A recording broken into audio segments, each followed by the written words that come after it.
Bonsoir à toutes et tous.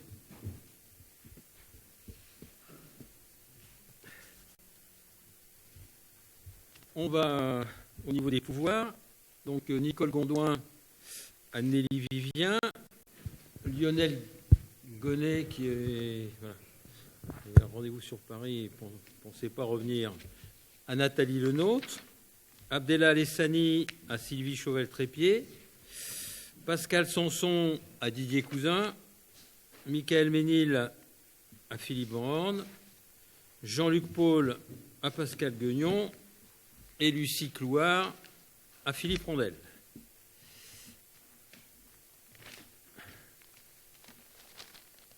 Voilà. Bien. Nomination d'un secrétaire de séance. Donc, la dernière fois, c'était Lionel Gonnet. Et donc là, on continue le tour de table. Oui, c'est toujours celui qui se pose la question, qui est choisi. Et c'est donc Jean-Marie Goussin, secrétaire de séance. Est-ce qu'il y a des oppositions, des abstentions? Je vous remercie.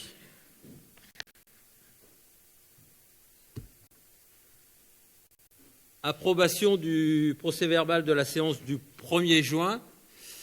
Donc, nous avons tous reçu. Est-ce qu'il y a des remarques, des demandes d'intervention? On va donc passer au vote. Est-ce qu'il y a des votes contre? Des abstentions? Je vous remercie. Donc, communication. Donc, comme nous en avons l'habitude, quelques informations donc, sur ce qui s'est passé à la communauté de communes. Je rappelle que notre dernier conseil municipal est au mois de juin. Donc, il y a eu un conseil communautaire le jeudi 7 juillet. Donc, les points majeurs qui ont été abordés. On a eu, dans le cadre de l'ANRU, Catherine Guillot du cabinet d'architecte Diagramme qui est venue présenter l'avant-projet des espaces publics du quartier de la Madeleine. Donc tout le projet a été présenté lors de cette séance du jeudi 7 juillet. Ensuite, il y a les marchés de travaux complexes culturels qui ont été modifiés. On a modifié aussi un peu l'OPA.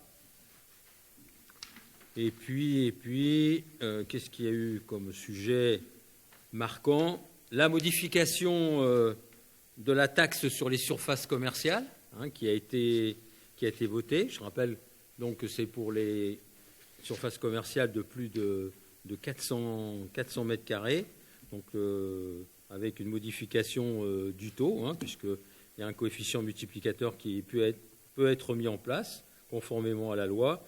Et donc, au niveau du conseil communautaire, on a voté, ce qui est quand même pas négligeable, puisque ça permet d'avoir une recette complémentaire de 20 000 euros par an pour la communauté de communes, donc, et on a voté sur 4 ans, donc 80 000 euros de recettes supplémentaires sur 4 ans pour la communauté de communes. Ensuite, il y a eu des ventes de terrain, Ferté-Fresnel, Moulins-la-Marche. Et puis, un contrat au niveau de l'environnement, avec un contrat d'exploitation avec la société SOR pour toute la gestion des stations d'épuration. Vous savez que la communauté de communes donc, a la compétence. Et donc, il y a un très gros travail qui est fait dans tout ce qui est assainissement et gestion des stations d'épuration. Ensuite, aussi des informations de ce qui est voté au bureau, car comme vous le savez ou vous répétez, le conseil communautaire quasiment devrait se réunir sinon tous les mois, et donc pour éviter cette réunion éventuellement mensuelle et faire quand même avancer les dossiers, le conseil communautaire avait voté donc la possibilité au bureau de se réunir et de prendre des décisions. Donc voilà. Donc le jeudi 21 juillet, c'était surtout des sujets sur l'aménagement du territoire. sur la voie verte de la RIL, avec l'attribution des marchés de travaux. Et ensuite, voilà encore des modifications concernant le complexe culturel. Et puis, des attributions aux particuliers d'aide directe, donc dans le cadre de la convention de l'OPA sur le territoire de la CDC. Et ensuite, là c'est pas vieux, c'était jeudi dernier, donc il y avait aussi une réunion de bureau communautaire où donc on a aussi voté sur l'environnement par rapport aux travaux de mise en conformité des branchements à l'assainissement, réhabilitation du réseau d'eau usée à Aube et l'Aigle, et la création d'un poste de refoulement à l'Aigle, donc contrôle préalable à la réception des travaux. Et ensuite, l'assistance à maîtrise d'ouvrage pour la sortie du contrat de délégation de service public d'assainissement, l'accompagnement dans le choix du futur mode de gestion. L'assainissement étant quelque chose de très important. Je rappelle, l'assainissement, c'est géré au niveau de la communauté de communes, les eaux pluviales au niveau de la commune et l'eau potable au niveau du syndicat du Perché. Donc voilà les sujets qui ont été abordés au niveau donc de toutes nos réunions communauté de communes, le prochain conseil communautaire étant au mois d'octobre. Information sur tous les travaux que vous pouvez voir, bien que je pense que vous suivez ça de près. Et puis vous lisez aussi la presse qui relate un peu tout ce qui se fait. Donc vous avez vu, donc les travaux du complexe culturel se poursuivent. Je dirais que sur ce sujet-là, j'ai pas plus d'informations que ça, parce que voilà, à part que j'ai lu aussi dans la presse que le complexe sera livré fin avril, donc c'est une bonne nouvelle. Donc je suis comme vous, monsieur Delavallée, j'ai lu ça dans la presse. J'ai autant d'informations sur le sujet que vous, bien que nous siégions tous les jeudis soirs. Voilà. Après, il y a tous les travaux autour du complexe culturel, les aménagements de la place Verdun, avec particulièrement l'avenue Maréchal de Lattre de Tassigny. Ça a démarré difficilement sur les affichages, etc.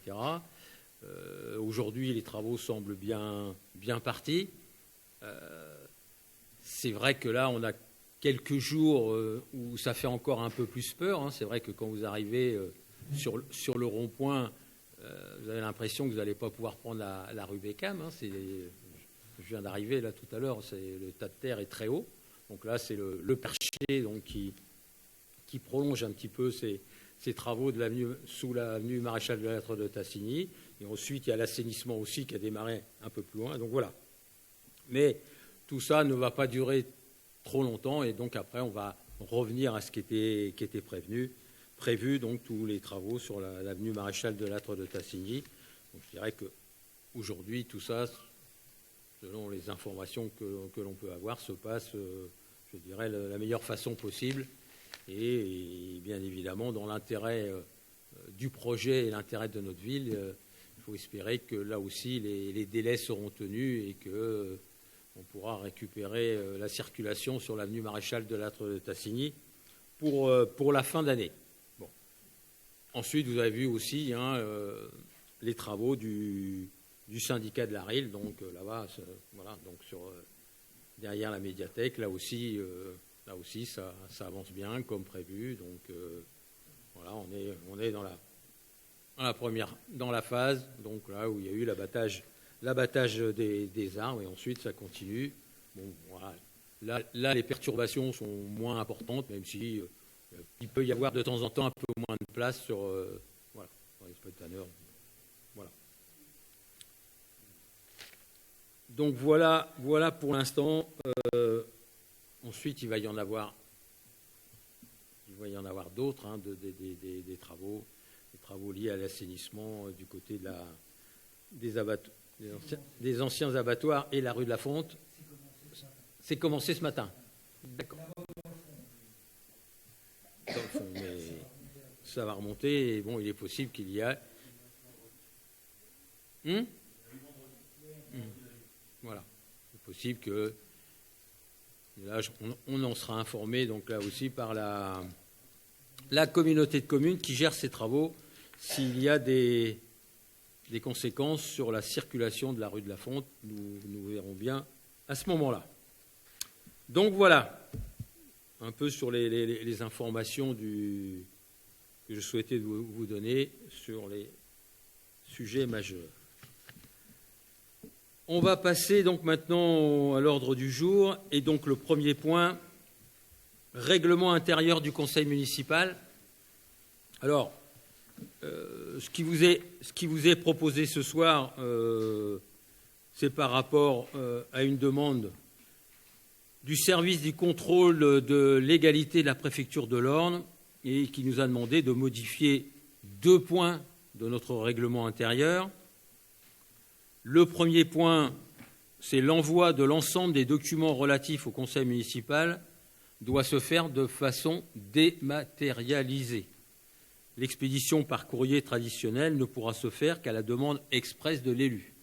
Voilà, donc là, on n'est pas dans l'envoi papier, comme on faisait, il va falloir que nous fassions les envois d'une façon dématérialisée. Et par contre, si l'élu ne le souhaite pas, il pourra faire une demande pour recevoir les documents sous forme de papier. Bien évidemment, l'application de cette mesure implique d'une part qu'un système sécurisé de transmission soit mis en place et d'autre part que chaque élu dispose du matériel nécessaire à la consultation des documents. Ainsi, nous travaillons actuellement sur ce dossier et chacun d'entre nous serons consultés pour communiquer nos besoins en matière d'équipement, tout en sachant que certains disposent déjà d'une tablette fournie soit par la communauté de communes, puisque les conseillers communautaires ont déjà une tablette, pour ceux qui le souhaitent, parce que d'autres utilisent leur ordinateur, et qu'il ne s'agirait alors que d'une extension du logiciel. Bien évidemment, l'objectif est d'utiliser le même logiciel qui est FastElu, qui est le logiciel utilisé aussi bien au niveau du conseil départemental que de la communauté de communes. Vous serez tenu informé de l'avancement de cette procédure que nous espérons pouvoir mettre en place dans les meilleurs délais, mais de toute façon, ne pourra pas se faire pour le prochain conseil municipal avant la fin de l'année, donc on reviendra bien évidemment par vous. Aujourd'hui, c'est voter, ce qui vous est demandé, c'est de voter bien évidemment ce changement dans notre règlement intérieur.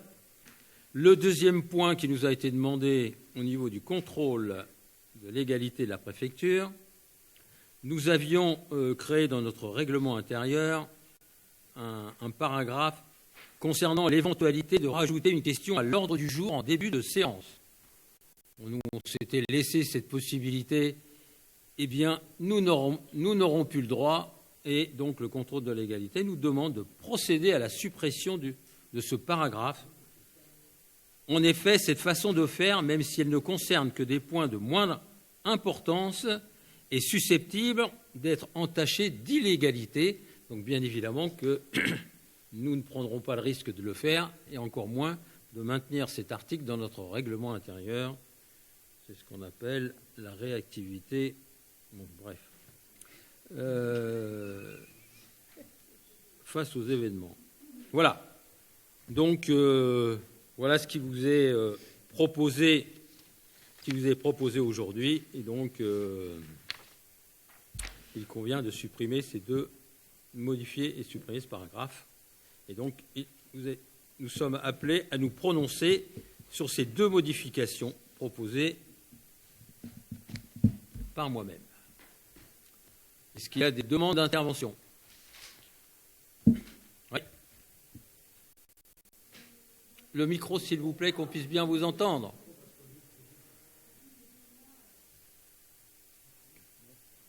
Voilà. Donc, ce qui peut sous-entendre pour les élus qui n'ont pas d'ordinateur ou de tablette à leur disposition ou qui ne peuvent pas télécharger l'interface nécessaire, que vous fournirez le matériel nécessaire. Voilà. D'accord. La priorité est la dématérialisation, mais ceux qui ne peuvent pas, on conservera bien évidemment le papier. Voilà. Mais l'objectif, c'est qu'il y qu'il y en ait de moins en moins. C'était pas le papier, ma question. Hein. Voilà. C'était de savoir si vous on mettriez des tablettes, par exemple, ou des ordinateurs. On verra le cas de chaque élu. Voilà. D'accord. Au niveau du conseil communautaire, on a fourni des tablettes à tout le monde. Mais est-ce qu'on doit aller jusque-là on voit bien que certains ont cette tablette mais ne l'utilisent pas parce qu'ils ont autre chose. Voilà. Donc, on va regarder ça avec chacun d'entre vous. Merci. Oui, ça fait beaucoup de portables, ça fait beaucoup de tout ça. Donc, on étudiera le cas de chacun. D'autres demandes d'intervention? On va passer au vote. Est-ce qu'il y a des votes contre? Des abstentions? Je vous remercie. Le deuxième point, subvention exceptionnelle au tennis club Aiglon. Et je passe la parole à Madame Sylvie Chauvel-Trépied. Merci, Monsieur le maire. Donc, l'association sportive Tennis Club Aiglon a organisé la 5e édition de l'Open national féminin du 10 au 25 septembre. La finale était hier. Ce tournoi, inscrit au circuit national des grands tournois, a notamment rassemblé des joueuses professionnelles. Il fait partie des 2 seuls tournois de cette envergure organisés dans l'Orne et a la particularité de débuter avec des compétitions amateurs pour terminer avec les tableaux finaux très relevés. De nombreux bénévoles se sont relayés pour le bon déroulement de cette compétition, véritable promotion du tennis féminin. Ils étaient 30 à peu près. Pour la bonne organisation de ce tournoi, le club avait notamment à sa charge l'hébergement et la restauration des joueuses, la rémunération des arbitres, pour un budget prévisionnel de 20 060 €. L'association Tennis Club Aiglon sollicite une subvention exceptionnelle. Il est proposé au conseil municipal de se prononcer quant à l'attribution à l'association sportive Tennis Club Aiglon d'une subvention exceptionnelle de 1 500 €. Elle s'imputerait sur les crédits inscrits à l'article 65-748 du budget primitif 2022. Monsieur le maire. Bien, alors c'est vrai que le tournoi s'est terminé hier. La commission sport, pour des raisons indépendantes de la volonté de Sylvie, n'a pas pu se tenir, mais chacun a reçu un mail pour lui demander son avis. Monsieur Rondel. Merci. Non, excusez-moi. En fait, la commission sport a bien travaillé sur le sujet avant.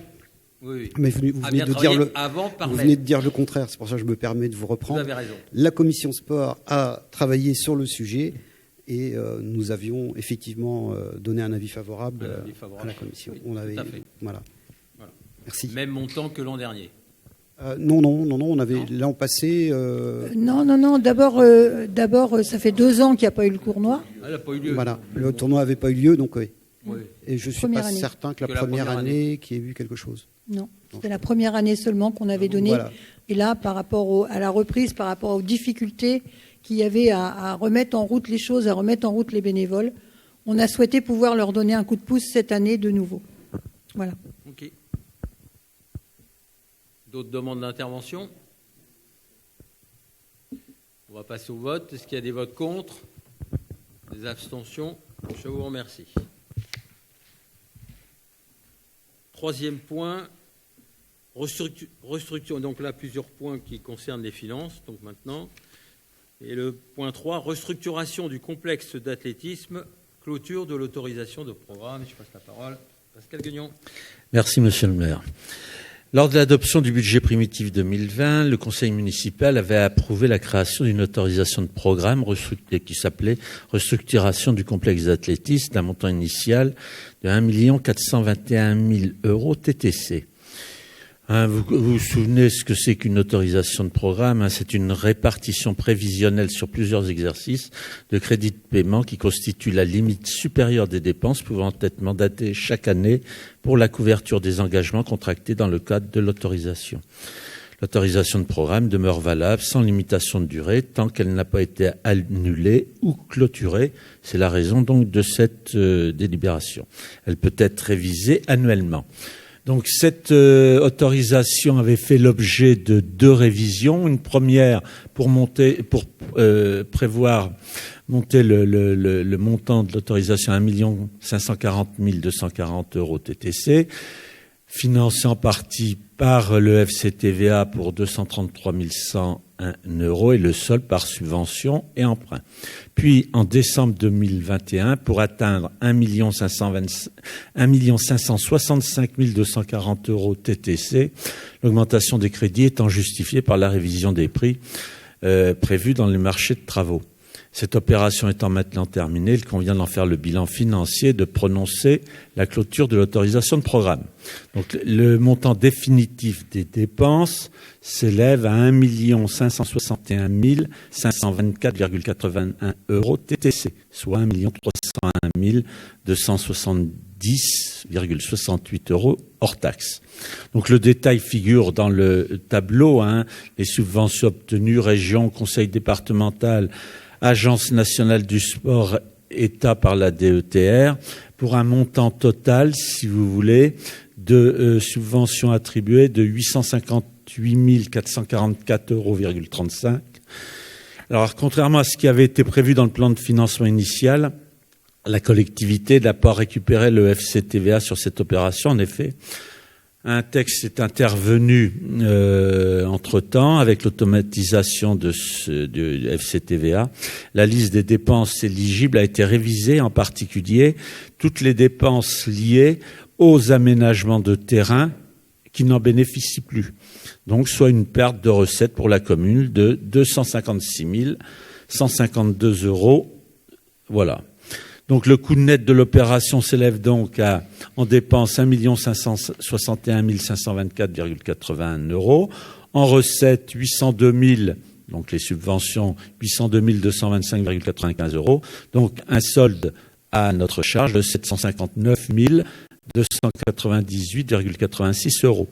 Donc, le conseil municipal est appelé à se prononcer sur la clôture de l'autorisation de programme restructuration du complexe d'athlétisme. Voilà, monsieur le maire. Merci. Donc là, vous voyez voilà, une mauvaise surprise, et qui est même un peu plus importante, on la verra tout à l'heure, où en fin de compte, eh bien, vous avez un projet.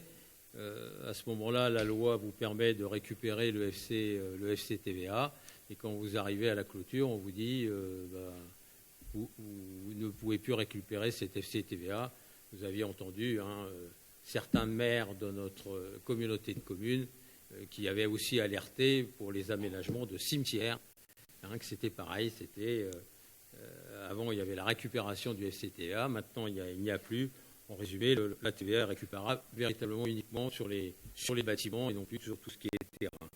Et c'est comme ça que, d'un seul coup, vous avez une recette de trésorerie que vous aviez prévue, que vous n'avez plus, donc de 256, vous voyez même tout à l'heure, avec d'autres, on est à près de 300 000 €, et qu'il faudra bien évidemment compenser par un emprunt. Et les règles changent en cours par les services de l'État, et il n'y a qu'eux qui ont le droit de faire ça.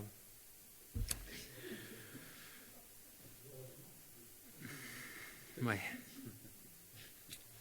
Mais bon. Donc voilà. Donc ce programme est terminé, et donc aujourd'hui, il vous est proposé de le clôturer. Est-ce qu'il y a des demandes d'intervention? On va passer au vote. Est-ce qu'il y a des votes contre? Des abstentions? Je vous remercie. Le point suivant, l'affectation des résultats 2021. Monsieur le maire, donc comme vous vous souvenez, lors de l'un des derniers conseils municipaux qui avait constaté, si vous voulez, la clôture d'exercice, nous n'avions pas affecté les résultats. Ce qu'il convient aujourd'hui de faire, c'est l'affectation des résultats 2021. Donc, ce résultat a été constaté, bien évidemment, au compte financier unique 2021. Pour la section de fonctionnement, ce résultat s'élève à 973 327,98 €. En section d'investissement, moins 658 721,55 €.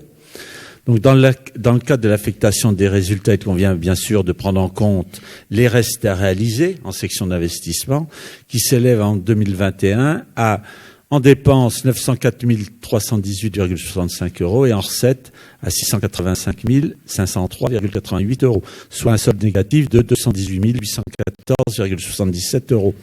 Donc, le besoin de financement de la section d'investissement, c'est le total du résultat et le solde des restes à réaliser s'élève donc à moins 877 536,32 €. Donc l'affectation des résultats devant au moins couvrir bien évidemment le besoin de financement de la section d'investissement, il est proposé l'affectation des résultats suivants. Donc en section d'investissement, dépenses 658 721,55 € au compte D001, solde d'investissement reporté, et en recette, 877 536,32 € au compte 1068, excédent de fonctionnement capitalisé. Et en section de fonctionnement, en recette, un solde de 95 791,66 €. Donc c'est porté au compte R002, résultats de fonctionnement reportés. Donc les restes à réaliser 2021 ainsi que cette affectation des résultats seront repris au budget supplémentaire 2022, bien évidemment. Donc le conseil municipal est appelé à se prononcer quant à l'affectation des résultats 2021 proposés ci-dessus. Voilà. Donc on verra ces reports dans le point suivant, dans le budget supplémentaire. Voilà. Est-ce qu'il y a des demandes d'intervention ? On va passer au vote. Est-ce qu'il y a des votes contre ? Des abstentions ? Je vous remercie. Le point 5, donc le budget supplémentaire. Monsieur Guignon. Alors le budget supplémentaire, donc qui est la suite de cette affectation des résultats, bien évidemment. Donc le budget supplémentaire permet à la fois la reprise des résultats et des restes à réaliser de l'exercice budgétaire précédent, mais aussi d'ajuster les dépenses ou les recettes par rapport à celles votées dans le budget primitif. En particulier, il permet d'ajuster en recettes de fonctionnement les recettes fiscales au vu de l'État 1259 de notification des bases d'imposition prévisionnelle et les dotations de l'État qui ont été communiquées aux communes début avril. Ce qui nous permet d'avoir justement une vision beaucoup plus exacte de la situation. Avant, vous savez, on avait toujours au dernier moment, soit en recettes, soit en dépenses, des surprises, bien évidemment. Donc le budget supplémentaire s'équilibre en recettes et en dépenses, bien évidemment, à hauteur de 472 273,66 € en section de fonctionnement et à 1 825 709,86 € en section d'investissement. Alors, il se compose ainsi qu'il suit. Donc, vous avez le détail en fonctionnement. Vous apercevez qu'en remboursement de frais de personnel, on avait prévu 50 000 au budget primitif. Donc, on a 12 900 de remboursements supplémentaires. Produits des services. Vous avez le détail, l'explication pour chaque ligne. C'est le remboursement par la CDC de l'électricité de l'école Victor Hugo, on y reviendra plus loin au titre des conventions, et le remboursement par l'ARS des frais du centre de vaccination au premier trimestre 2022. Donc on a 88 550 € en plus de ce qui a été prévu. En fiscalité locale, on a 170 068 € supplémentaires. Vous avez le détail, vous avez les fonciers, de la taxe pylône, auxquels s'ajoutent 37 000 € supplémentaires et 50 000 au titre de la taxe additionnelle des droits de mutation. Vous savez, il y a un décalage dans le temps de tout ce qui est ce qu'on appelle les droits d'enregistrement, dont une partie revient aux communes. Et je dirais, on a vu le nombre de mutations intervenues sur l'exercice précédent, et on a déjà, parce que c'est sûrement pas fini, on a déjà 50 000 € supplémentaires. Ensuite, si vous voulez, au titre des dotations et participations, on a 72 964 € supplémentaires. Les autres produits de gestion courante, nous avons la vente d'un terrain, tout simplement, à 32 000 €. l'affectation des résultats dont on vient de parler, 95 791,66 €. Donc nous avons un total, si vous voulez, en fonctionnement de recettes supplémentaires de 472 273,66 € supplémentaires. Donc. En dépenses, les charges à caractère général, en particulier, si vous voulez, vous avez l'explication à la page suivante. Vu l'augmentation des fluides, mais c'est pareil, on est là malheureusement encore, malgré le fait que nous soyons aujourd'hui le 26 septembre, nous sommes encore, je dirais, dans un certain flou. Nous avons prévu, si vous voulez, 50 600 € supplémentaires en électricité, l'évolution du contrat d'AICA, des ajustements également de crédits alloués sur les taxes foncières. En charge de personnel, nous avons 16 662 € en supplément. En charge gestion courante, je passe, c'est insignifiant, 1 000 €. Et charges financières, 10 000 € qui sont dus, si vous voulez, à des intérêts intercalaires sur un prêt qui avait été fait, si vous voulez, pour lequel il y a eu un différé de remboursement du capital. Donc aujourd'hui, on a des intérêts courus. Donc avec bien évidemment une ligne dotation aux amortissements pour équilibrer, donc ce qui nous fait un total de dépenses supplémentaires de 472 273,66 €, ce qui est à l'équilibre. Ensuite, en investissement, donc seuls les chapitres du budget primitif qui sont impactés par le budget supplémentaire sont repris. On n'a pas repris toutes les lignes qui étaient prévues en investissement, si vous voulez. Donc en recettes, sur les subventions, nous avons 148 300 € supplémentaires. C'est lié des subventions de Saint-Martin, si vous voulez, sur l'église Saint-Martin, sur une tranche qu'on a réussi à rajouter à la première tranche, une tranche optionnelle, ce qui fait qu'on a une notification de subvention d'investissement de 148 300 supplémentaires, des dotations fonds divers et réserves pour 560 536 €. Des opérations patrimoniales, c'est de l'intégration de biens. Bon, ça, ce sont des jeux d'écriture. Au lieu de 100 000, on est à 120 000. Et des dotations aux amortissements pour un complément de 311 369,66 €, parce qu'on avait prévu 861 000, un peu plus de 861 000 € et on était un petit peu juste. Donc on rajoute 311 369. Avec les restes à réaliser dont on a parlé tout à l'heure, 685 000, on a des recettes, donc avec des jeux d'écriture, faut faire attention quand même, d'1 825 709,86 €.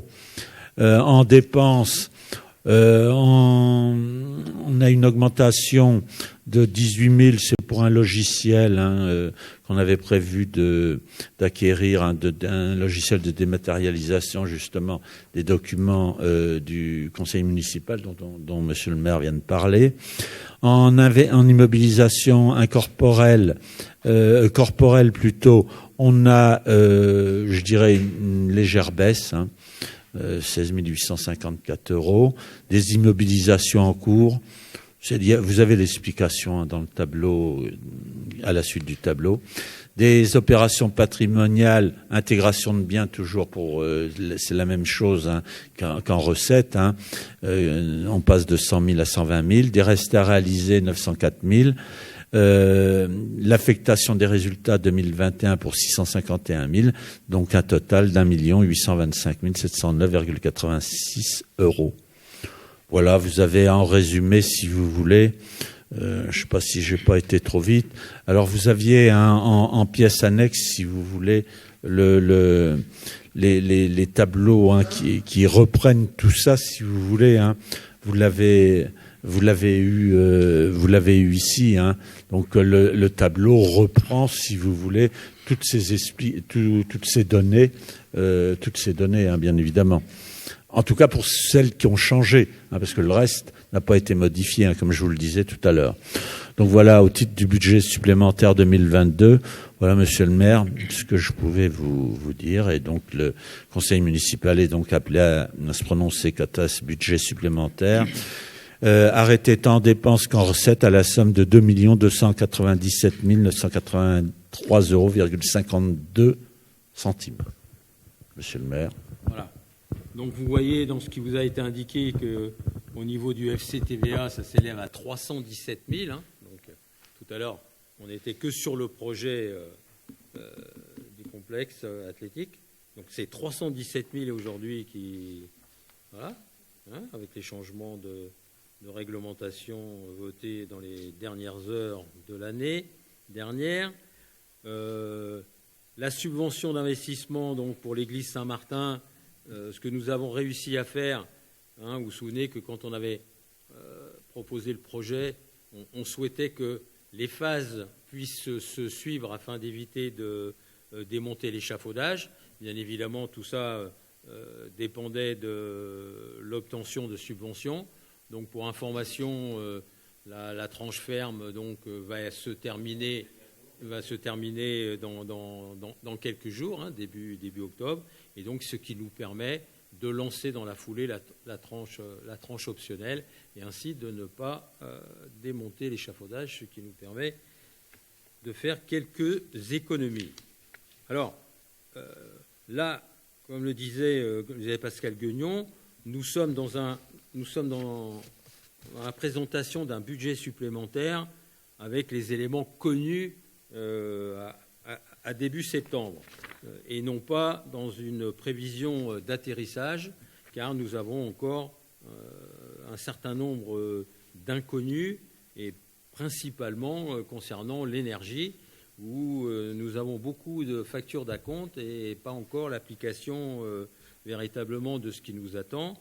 Donc c'est d'ailleurs pour ça, afin que les choses soient claires, quand vous regardez dans le détail des dépenses de la section de fonctionnement, fourniture non stockable, énergie, électricité, proposition nouvelle, on met 50 600, mais il y aura certainement beaucoup plus.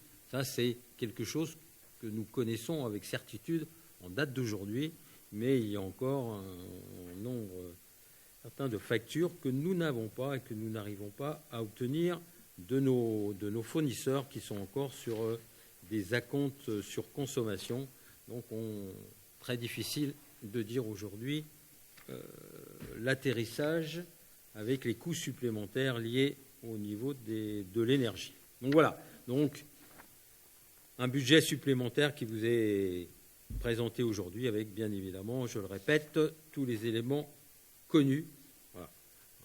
Vous voyez au niveau des recettes, par rapport à la taxe foncière, rappelez-vous, quand on avait fait le budget, on était parti, je crois, sur une hypothèse d'aucune augmentation des bases. Or, les bases ont augmenté de 3,5, que nous avons tous pu voir sur notre feuille de taxe foncière. Donc voilà. Donc voilà, c'est pour ça qu'on a quelques recettes supplémentaires, ce qui nous permet, d'avoir la dotation aux amortissements plus proche de la réalité, parce qu'à 861 000 dans le budget primitif, elle était sous-évaluée. Donc voilà les éléments qui vous sont présentés aujourd'hui, connus.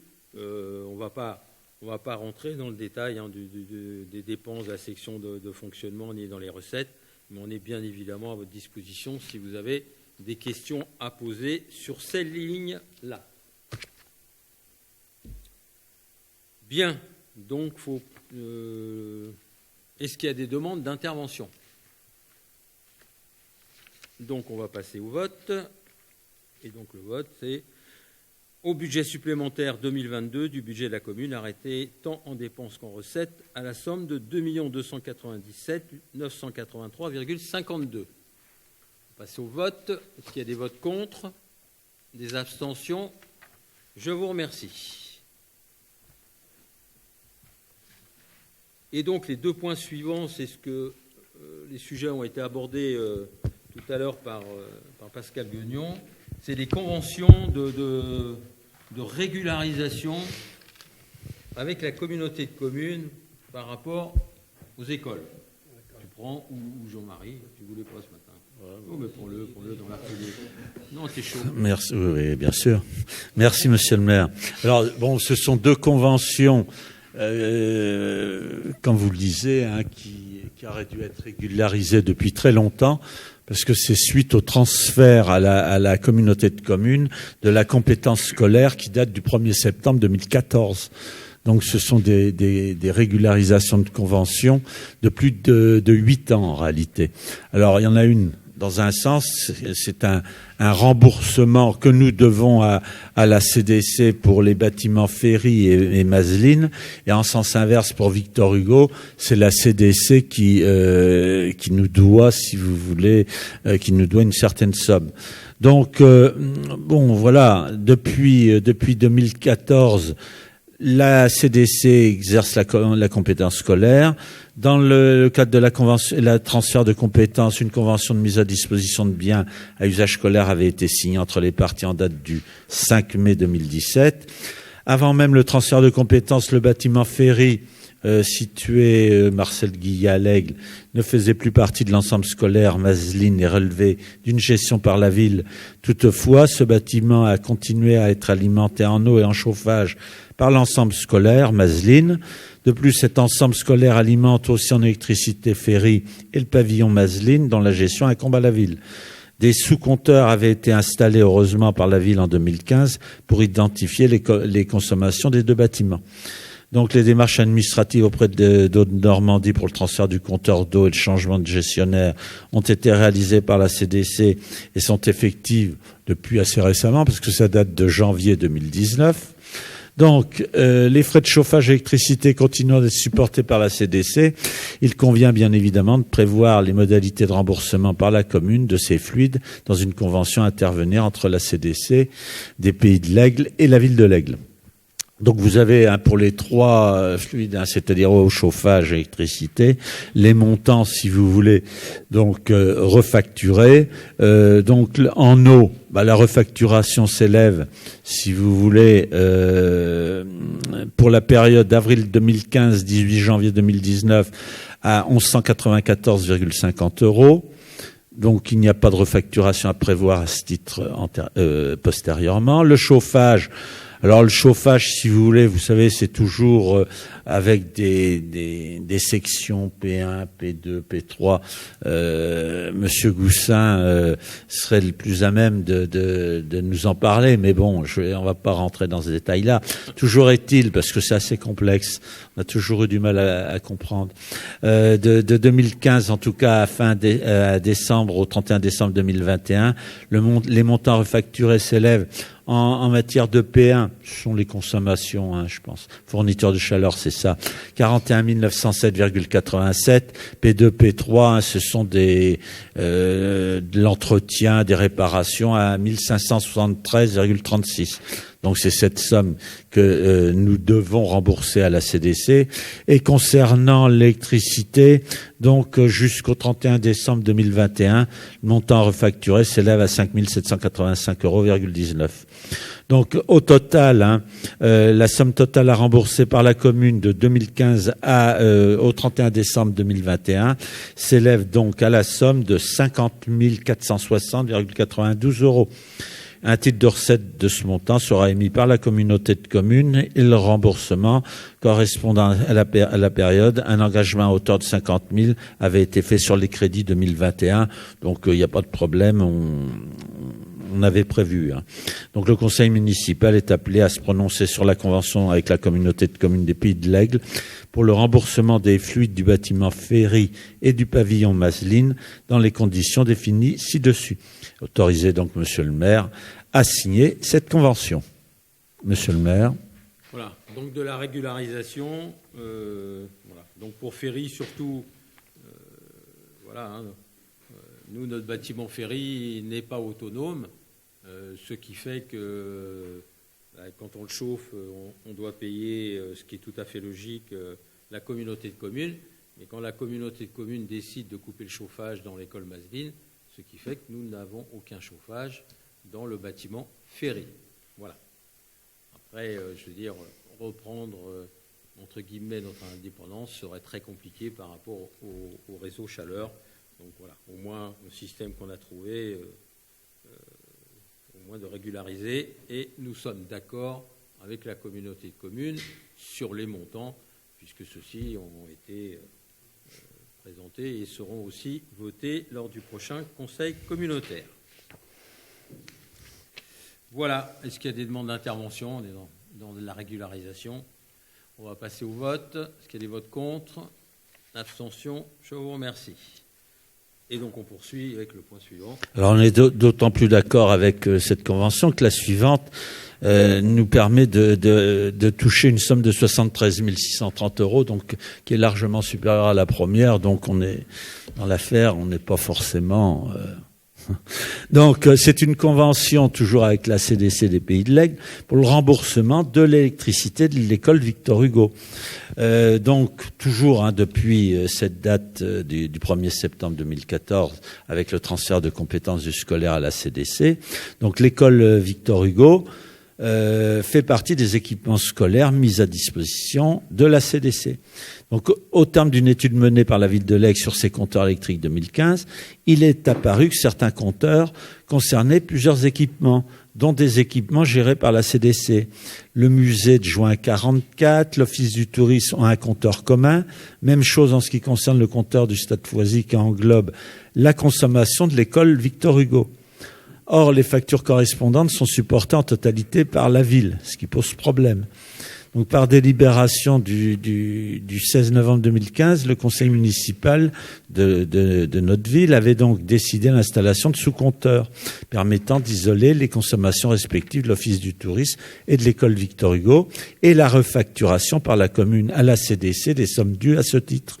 Or, depuis cette date, seule la consommation de l'Office du tourisme a été refacturée. Il y a donc lieu de prévoir les modalités de remboursement par la CDC des Pays de l'Aigle de l'électricité de l'école Victor Hugo. Donc, les modalités de ce remboursement sont définies par une convention qui précise, bien évidemment, les règles de calcul de cette refacturation établies au vu des factures réelles et sur la base des relevés, bien sûr, du sous-compteur fait par les services techniques de la ville. Pour la période du 1er janvier 2015 au 31 décembre 2021, la somme à rembourser s'élève donc à la somme de 73 630,46 €. Donc un titre de recette de ce montant sera émis par la commune. Et à partir du 1er janvier 2022, un état récapitulatif de la somme à refacturer sera établi annuellement, ce qui est quand même préférable, et transmis à la communauté de communes pour information. Et les factures correspondantes seront annexées à cet état. Un titre de recette sera établi, bien évidemment, au premier trimestre de chaque année pour le remboursement des sommes dues à ce titre. Donc cette convention prendra effet à la date de signature et se poursuivra tant que l'école Victor Hugo ne disposera pas de compteur électrique propre. Donc le conseil municipal est appelé à se prononcer sur la convention avec la communauté de communes des Pays de l'Aigle pour le remboursement de la fourniture d'électricité à l'école Victor Hugo et à autoriser bien sûr monsieur le maire à signer cette convention. Monsieur le maire. Voilà, donc de la régularisation dans l'autre sens. Des demandes d'intervention. On passe au vote. Est-ce qu'il y a des votes contre? Des abstentions? Je vous remercie. Le point 8, convention OPA-RU. Attribution d'aide directe aux particuliers. Là aussi, c'est ce que nous sommes obligés de passer au conseil municipal. Oui, parce que c'est donc, je dirais, la suite de ce qui a été décidé par le conseil municipal lors d'une séance donc, du 14 décembre 2020, où nous avions autorisé monsieur le maire à signer une convention d'opération programmée de l'amélioration de l'habitat, de renouvellement urbain, donc ce qu'on appelle l'OPA-RU sur le territoire de la ville de l'Aigle, à compter donc du 1er juin 2021 au 31 mai 2026, donc pour 5 années. Donc cette convention, je vous le rappelle, signée avec l'État, l'ANA, le département de l'Orne et la communauté de communes des Pays de l'Aigle. L'objectif, vous vous souvenez, c'est requalification du parc privé afin de rendre plus attractif, de l'adapter à la demande et remettre sur le marché le parc des logements vacants. Ce dispositif permettra notamment d'accompagner sur le plan financier, administratif, juridique et technique les propriétaires, bailleurs ou occupants s'engageant dans les travaux de réhabilitation de leurs biens. La CDC des Pays de l'Aigle se sont en particulier engagés sur le versement d'aides directes aux particuliers, ainsi que la ville, j'ai oublié. Le dispositif concernant la ville correspond à une réservation maximum de crédit de 291 250 pour la durée de la convention, en moyenne une somme de 58 250 € par an. Donc, crédits correspondants ont été inscrits à un compte de 20 422 au budget primitif 2022 dans le cadre de l'autorisation de programme, toujours ouverte pour cette opération. Les dossiers sont inscrits par Solia, c'est territoire de Normandie, c'est l'opérateur retenu par la CDC pour assurer l'information, l'animation et le suivi de cette opération, qui transmet ensuite les données à l'ANA, qui donne un accord de principe pour le financement des opérations envisagées. La délibération 4 du dispositif voté en décembre 2020, ne permet pas de retracer les versements individualisés aux bénéficiaires. Il est donc nécessaire que le conseil municipal se prononce sur chacun des dossiers d'aide accordés. Donc aujourd'hui, nous avons 2 dossiers qui ont obtenu un accord de principe de Solia, donc sur un immeuble, un 15 terre, rue Docteur Rouillet à l'Aigle, pour un montant de 621 € de subvention par la ville. On ne parle que de la partie ville, ravalement de façade, et de 3 000 €, travaux lourds, sortie habitat très dégradé, excusez-moi. C'est pour remettre sur le marché souvent des logements, si vous voulez, insalubres et vacants, et pour inciter les propriétaires à faire des travaux pour qu'ils remettent leurs biens sur le marché. Donc le conseil municipal est appelé à autoriser le versement des subventions visées ci-dessus sur présentation des justificatifs exigés visés par l'animateur, donc Solia, de l'OPARU, et dire que ces dépenses seront imputées au compte de 20 422 du budget 2022.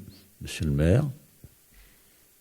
C'est ce qui est fait également au niveau de la communauté de communes, où on passe ça en bureau. Voilà, chaque dossier doit vous être présenté. Est-ce qu'il y a des demandes d'intervention? On va passer au vote. Est-ce qu'il y a des votes contre? Des abstentions? Je vous remercie. Le point 9, abattement sur la base d'imposition de la taxe foncière sur les propriétés bâties pour les commerces d'une surface inférieure à 400 mètres carrés. Donc c'est une disposition. Merci. C'est une disposition qui avait déjà été adoptée au cours des années précédentes.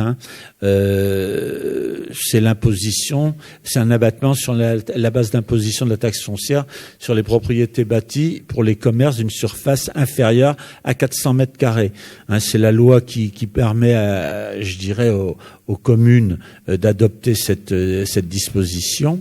Donc, c'est un article du CGI qui permet au conseil municipal d'instaurer un abattement pouvant varier de 1 à 15% sur la base d'imposition de la taxe foncière sur les propriétés bâties des magasins et boutiques au sens de l'article 1498 du CGI, dont la surface principale est inférieure à 400 mètres carrés et qui ne sont pas intégrés à un ensemble commercial, bien évidemment. Ce sont donc des boutiques individuelles. La délibération doit être prise avant le 1er octobre pour être applicable l'année suivante. Il est rappelé que par délibération du 27 septembre 2021, nous avions déjà approuvé l'institution de cet abattement de 15%. On est allé au maximum. Donc, vu l'article 1388 quinquies C du CGI, il est proposé au conseil municipal de renouveler l'abattement de 15% sur la base d'imposition de la taxe foncière sur les propriétés bâties des magasins et boutiques au sens de l'article 1498 du CGI, dont la surface principale est inférieure à 400 mètres carrés et qui ne sont pas intégrés à un ensemble commercial. Monsieur le maire. C'est la poursuite de ce que nous avions déjà fait ces dernières années. Est-ce qu'il y a des demandes d'intervention? On va passer au vote. Est-ce qu'il y a des votes contre? Des abstentions? Je vous remercie. Et le point 10, aire de camping-car, remboursement de droit d'accès. Voilà. Alors comme ça nous rapporte beaucoup, on va rembourser maintenant les heureux bénéficiaires.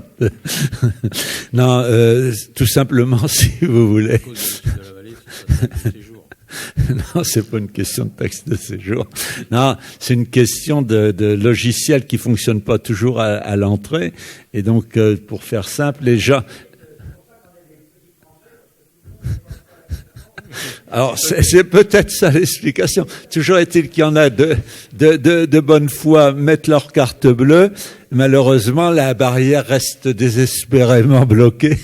Donc, certains demandent le remboursement. Or, comme si vous voulez, vous vous doutez, pour obtenir le remboursement, ça ne peut pas se faire comme ça. Il faut prendre une délibération. Donc, pour faire ça, certains usagers demandent le remboursement des sommes versées suite à des dysfonctionnements du dispositif d'accès, bien évidemment, qui a été constaté, bien évidemment. Donc, bien évidemment, il faut que ces personnes puissent présenter un justificatif du paiement qui permet d'établir sans aucun doute l'impossibilité d'accéder à l'aire de camping-car après paiement. Donc, une délibération 4 permettrait ce remboursement sans qu'il soit nécessaire de délibérer à chaque nouvel incident, parce que nous ne sommes pas à l'abri du renouvellement de ces problèmes. Donc, le conseil municipal est appelé à autoriser le remboursement aux usagers qui le demandent, des sommes payées pour accéder à l'aire de camping-car. Je pense à d'autres d'ailleurs. S'il est attesté que cet accès était impossible compte tenu d'un dysfonctionnement du système. Monsieur le maire.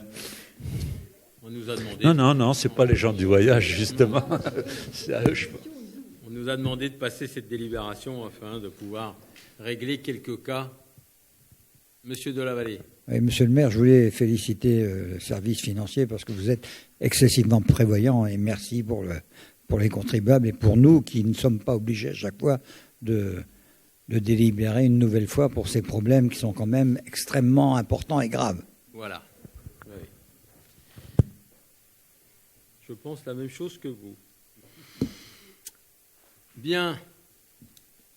On va passer au vote. Est-ce qu'il y a des votes contre, des abstentions ?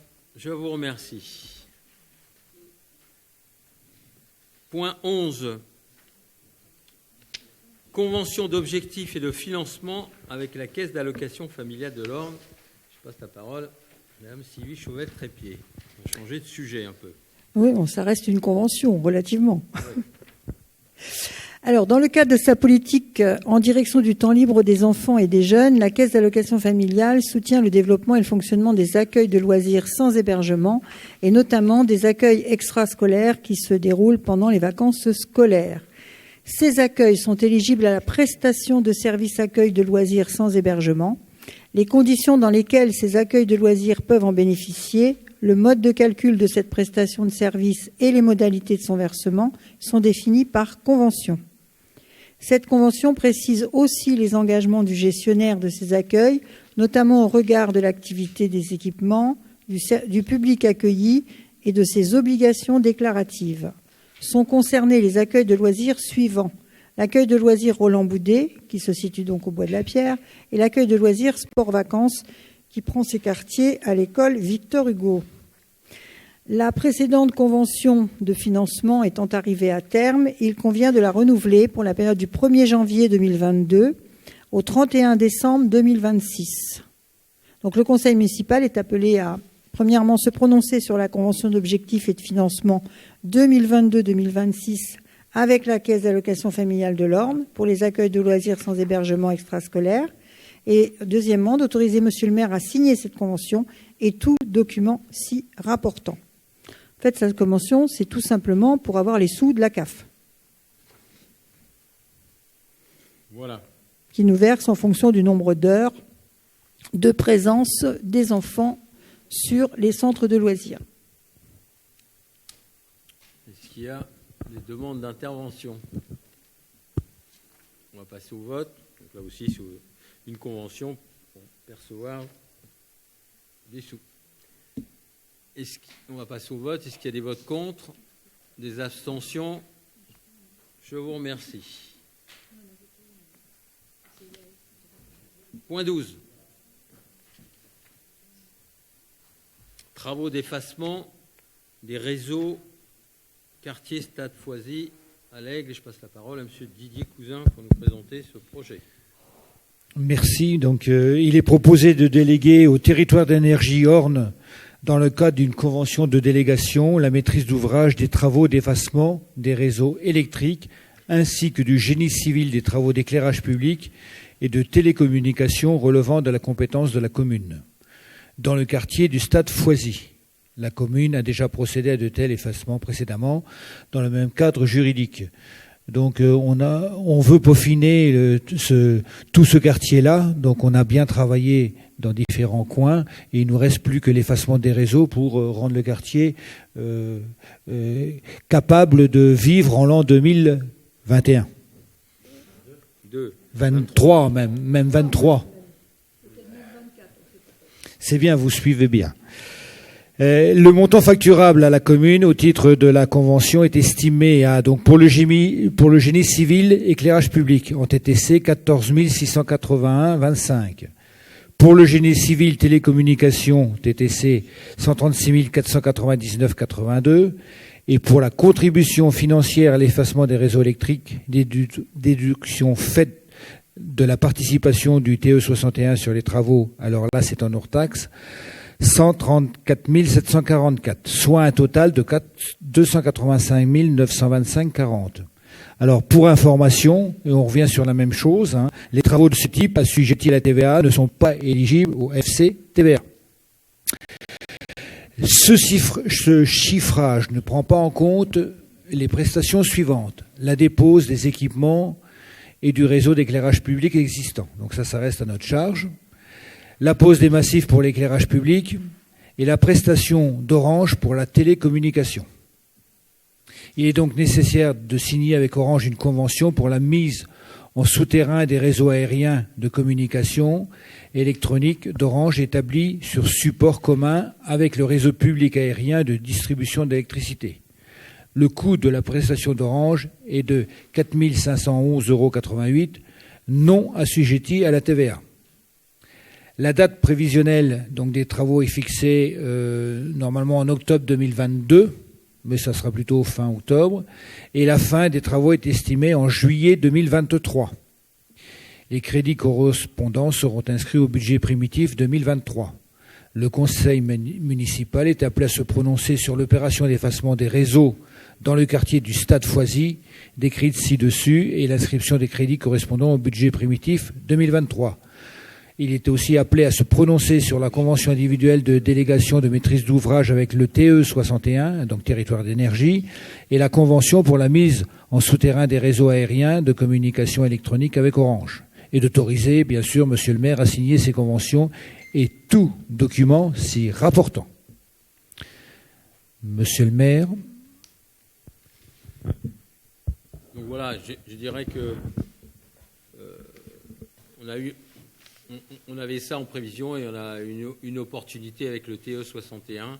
Mais le TE61 ayant la possibilité aussi d'obtenir certaines subventions de la part d'Enedis, la contrepartie était que la convention et les travaux puissent être signés sur cette fin d'année 2022 pour figer les crédits. Et nous, bien évidemment, comme on l'a indiqué, tout ça sera prévu dans notre budget 2023.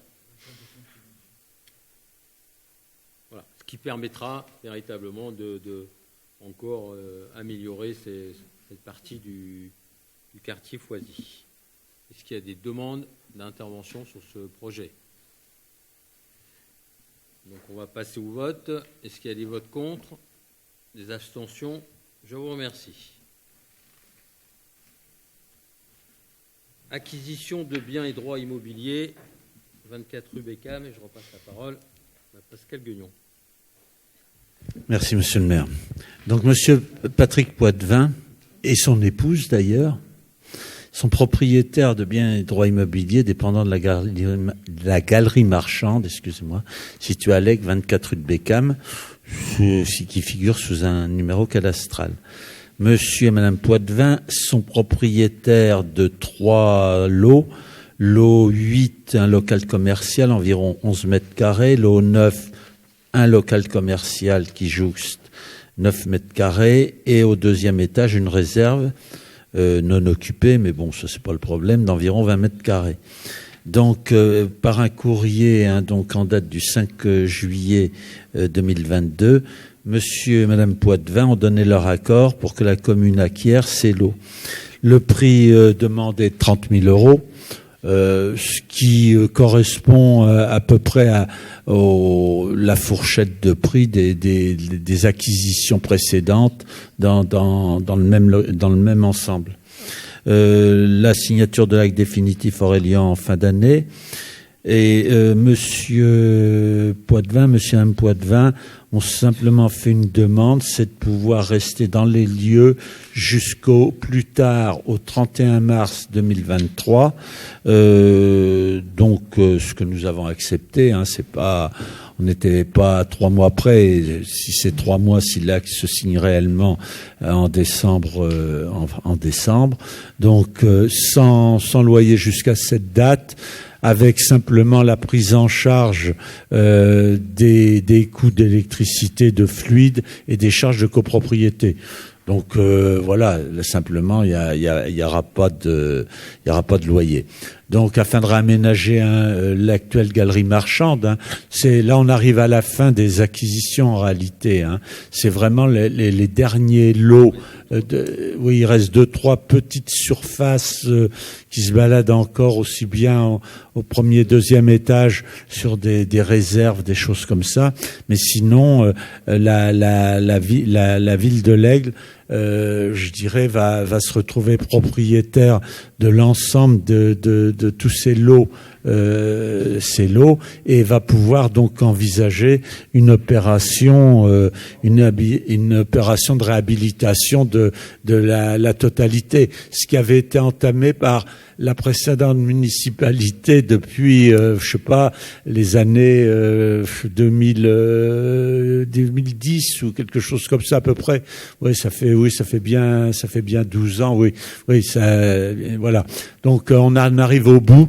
Il a fallu du temps parce que, par exemple, M. Poitvin n'était pas disposé à arrêter son activité. Il a fallu malheureusement un accident de santé pour que ça le pousse un peu vers la cessation de son activité professionnelle. Donc voilà. Donc on arrive au bout. Donc il est donc proposé au conseil municipal d'acquérir les biens immobiliers désignés ci-dessus au prix, charges et conditions définies, autoriser la prolongation de jouissance sans versement de loyer jusqu'au 31 mars 2023, bien évidemment avec refacturation des charges de copropriété jusqu'à cette date-là, à l'occupant, donc à M. Poitvin, de prendre en charge les diagnostics à réaliser habituellement aux frais du vendeur. Bon, c'était une de leurs demandes, donc on prend en charge les diagnostics, mais ça va pas, c'est relativement faible dans le cas présent. Charger Monsieur le maire de faire toutes les démarches nécessaires pour finaliser cette acquisition, de confier la rédaction de l'acte de vente à l'office notarial de l'Aigle et d'autoriser Monsieur le maire à régulariser l'acte d'achat. Monsieur le maire. Donc voilà. Donc on avance, comme le disait Pascal Guignon, encore un ou deux petits locales à acheter. Ensuite, il y a la partie juridique qui ne sera pas la plus simple, puisque je vous rappelle que là, nous sommes en système de copropriété. Donc il faudra trouver le bon moyen et l'accord des autres copropriétaires pour certainement reprendre un peu notre indépendance pour pouvoir mener à bien le projet que l'on souhaite faire. Ouais, donc ce qui implique forcément une scission de la copropriété, scission partie habitation, donc c'est tous les lots, les appartements situés au premier étage, aussi bien rue de Beckham que impasse du Hérisson, et de la partie commerciale, sachant que cette partie commerciale ne comprendra pas les deux lots qui donnent Place Bois-Landry, l'agence immobilière et M. Parmentier, et Delorme, le côté informatique de l'autre côté. Voilà. Donc encore du pain sur la planche avant de pouvoir véritablement réavancer sur ce projet. Des demandes d'intervention. On va passer au vote. Est-ce qu'il y a des votes contre? Des abstentions? Je vous remercie. Le point 14, donc là, c'est la cession donc de terrain dans le cadre donc du projet Voie verte, Voie douce qui avance, qui a été engagé par la communauté de communes.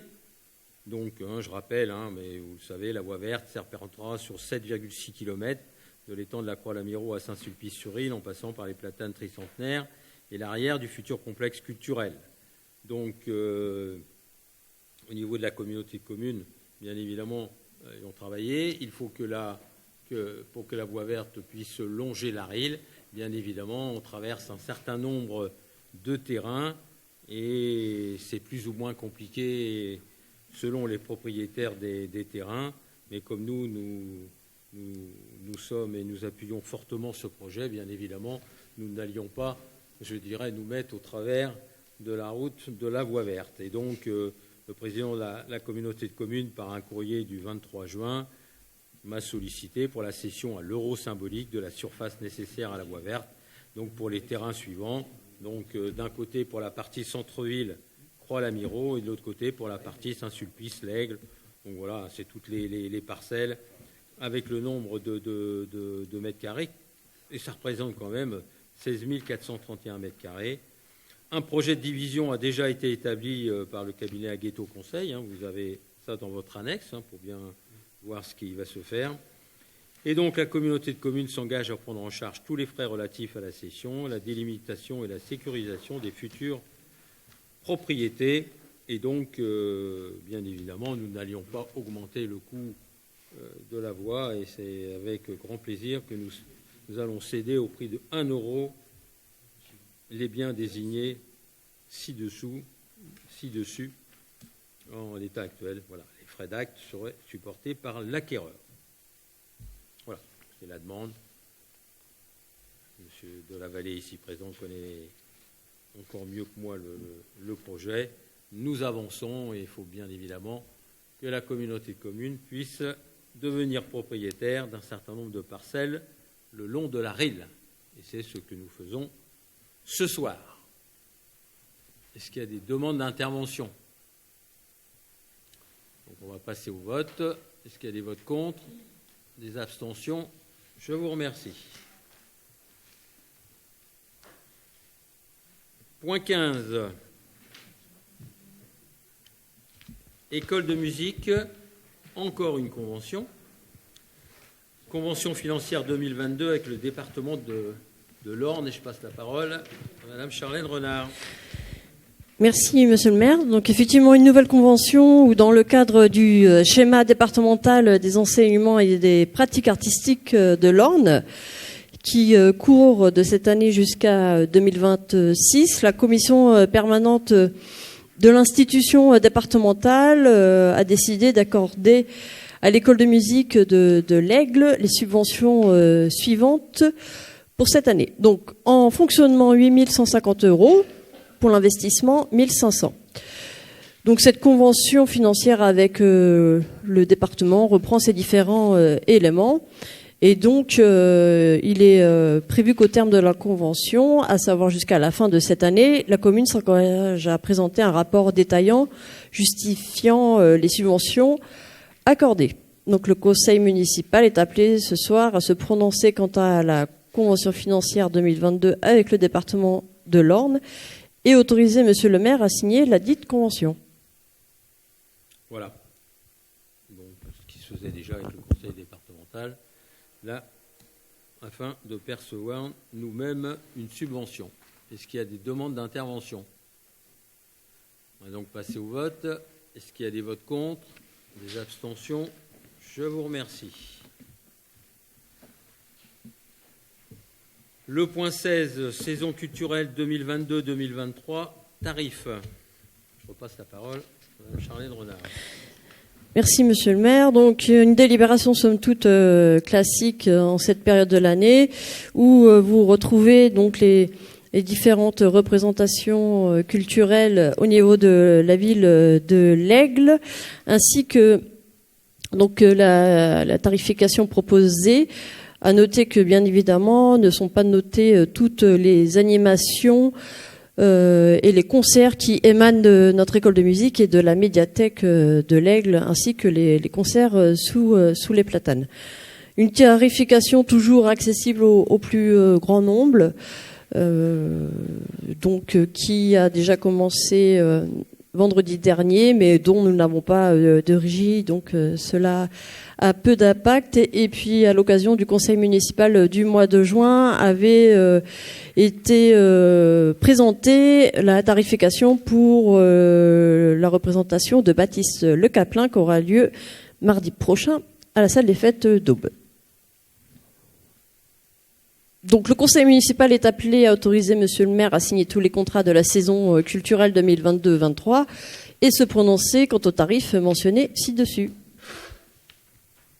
Voilà. Rien de nouveau par rapport à ces tarifs qu'on souhaite abordables. Hein. Comme on avait dit, on était dans une... Voilà, on verra peut-être ça là, par la suite quand on ira un peu ailleurs. Monsieur de la Vallée.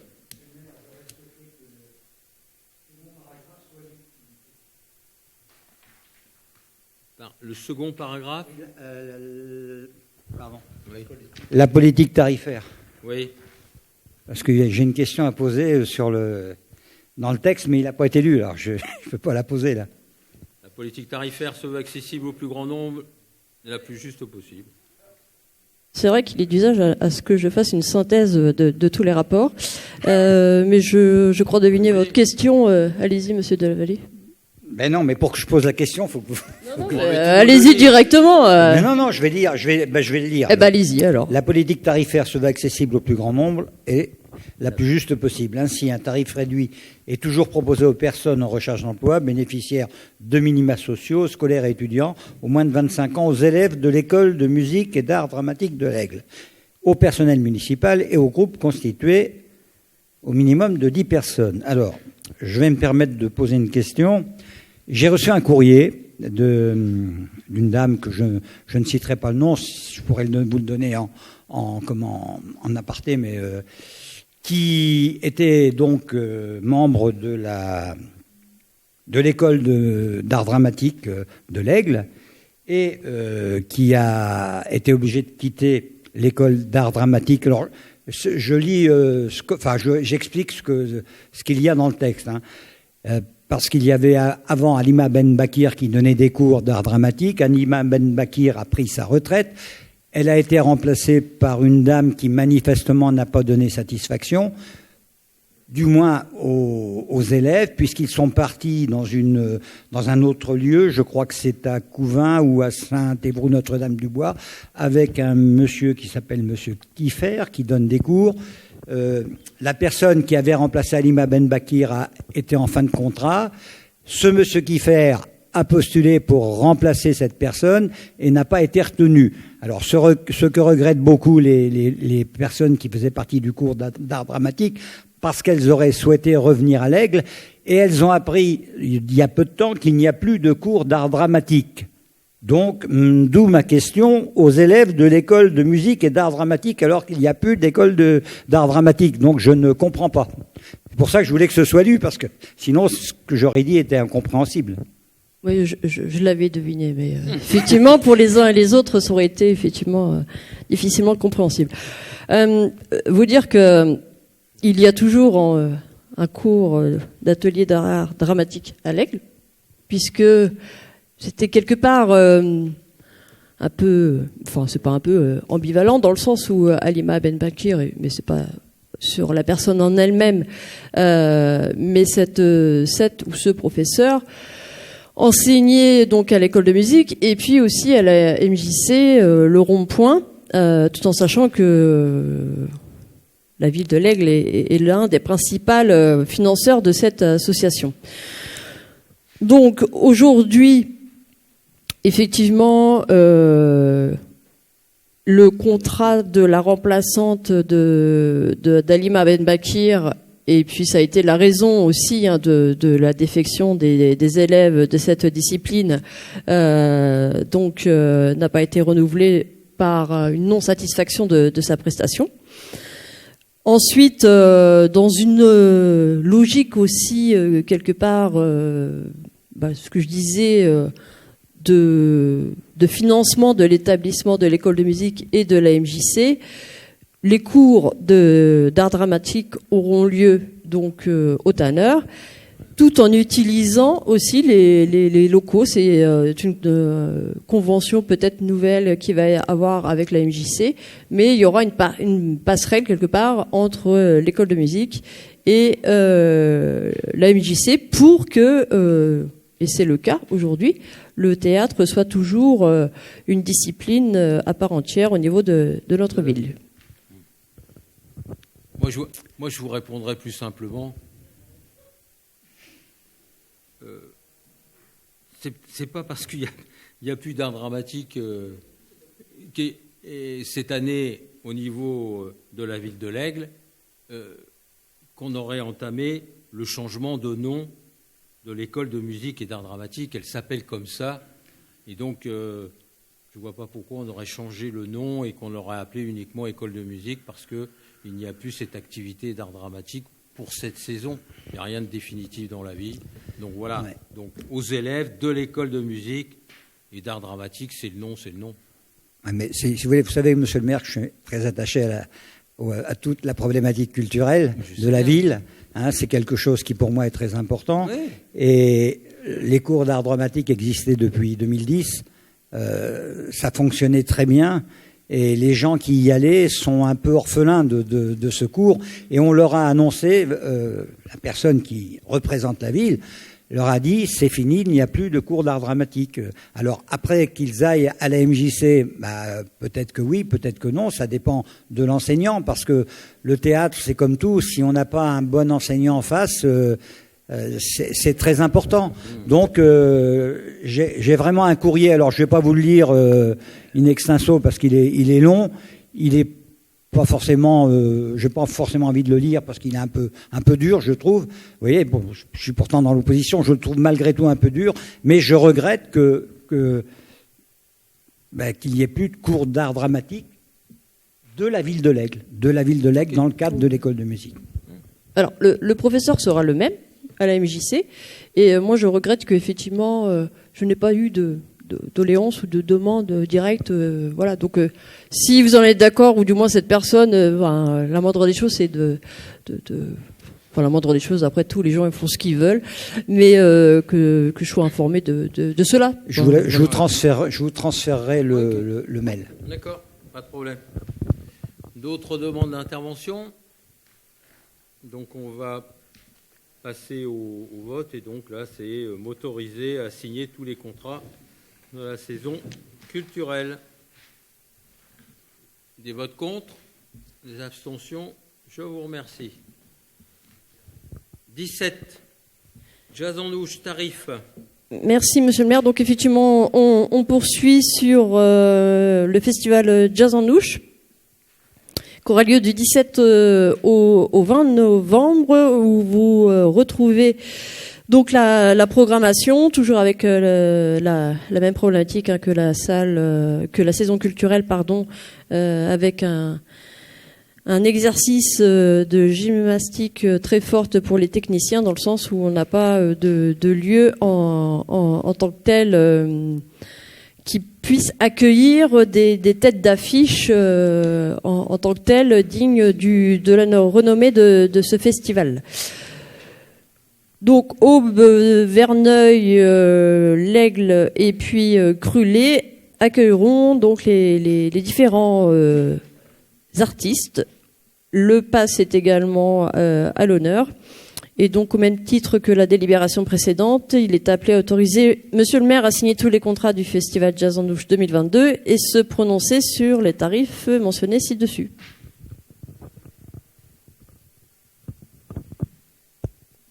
Des demandes d'intervention?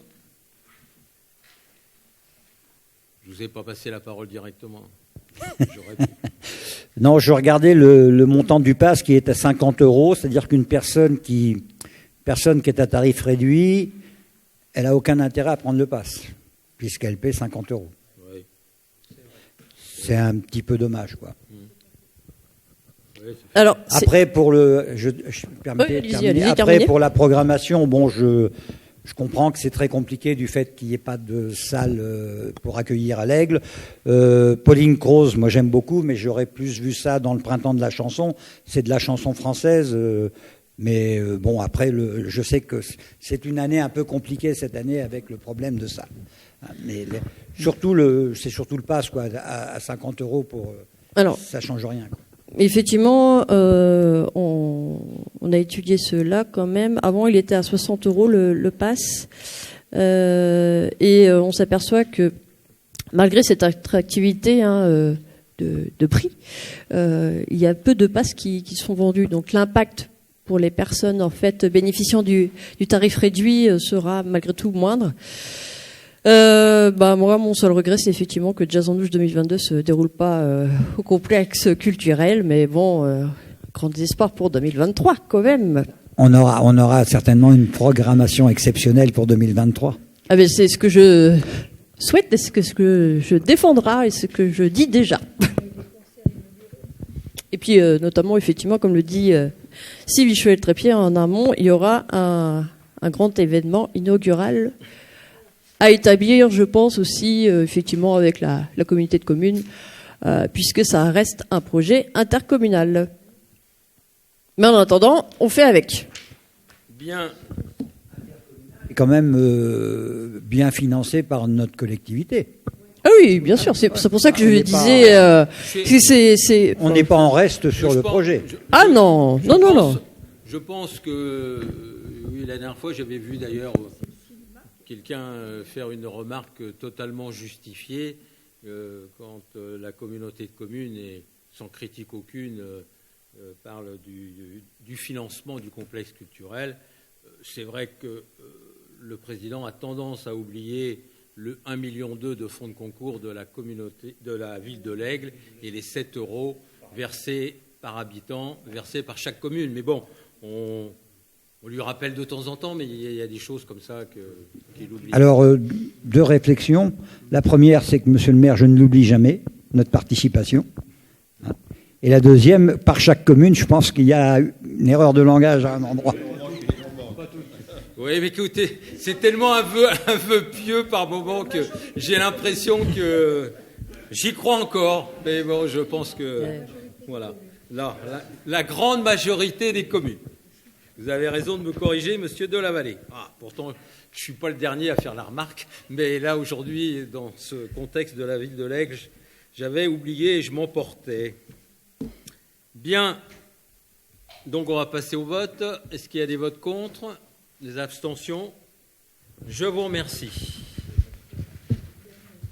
Ensuite, le point 18.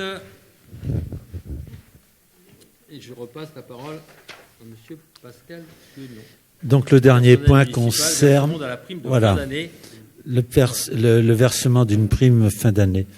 Donc conformément à l'article 111 de la loi du 26 janvier 1984 relatif aux avantages collectivement acquis, un système de primes de fin d'année a été mis en place dans le cadre de la rémunération des agents de droit public, titulaires ou non, à temps complet ou partiel, ainsi que pour les agents sous contrat de droit privé.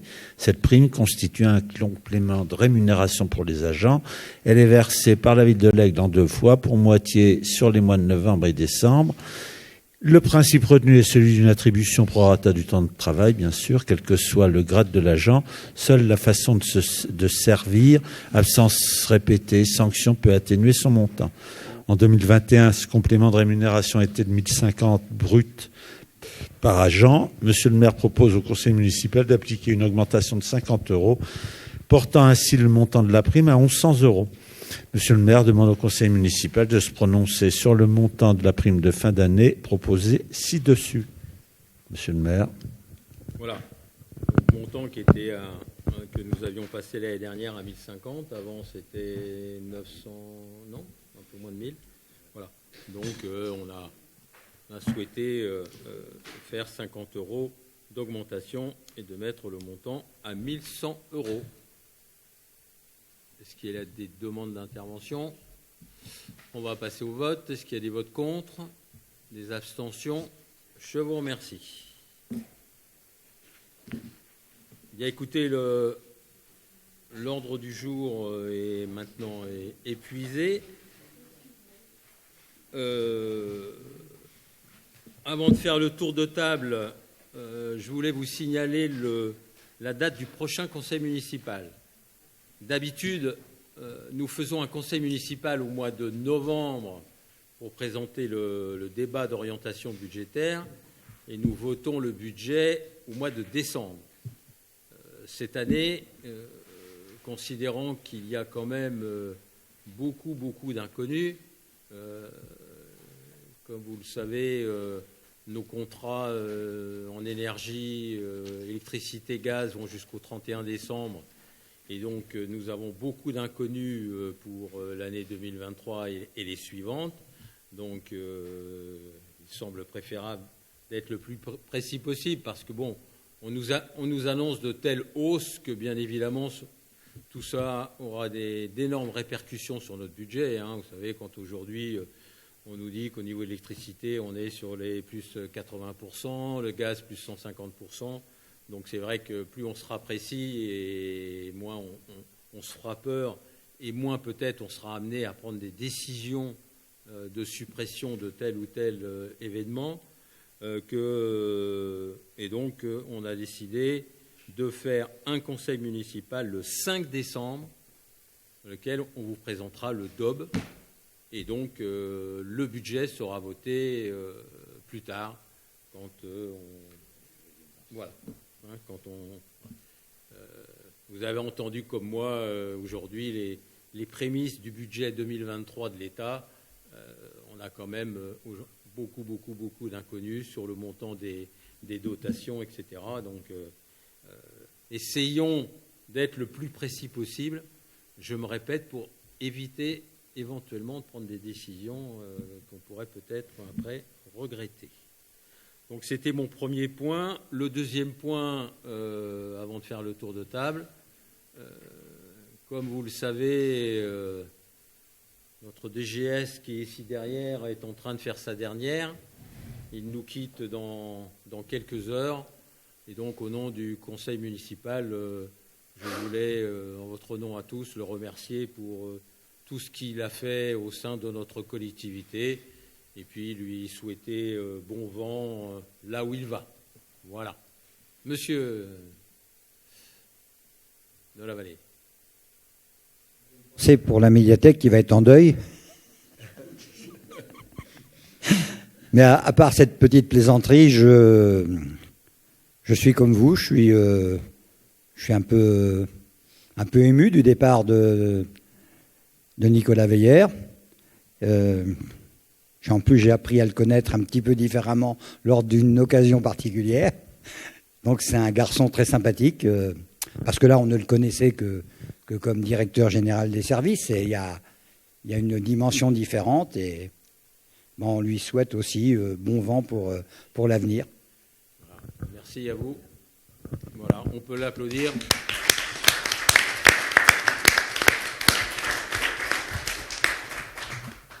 Bien. Tour de table. Non.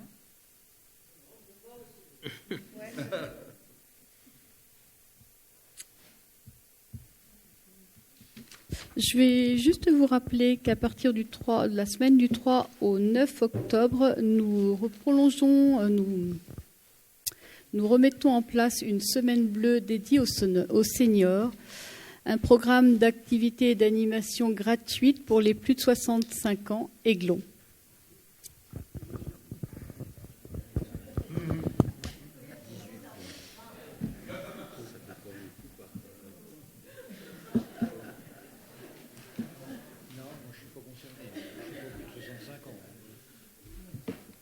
Tac.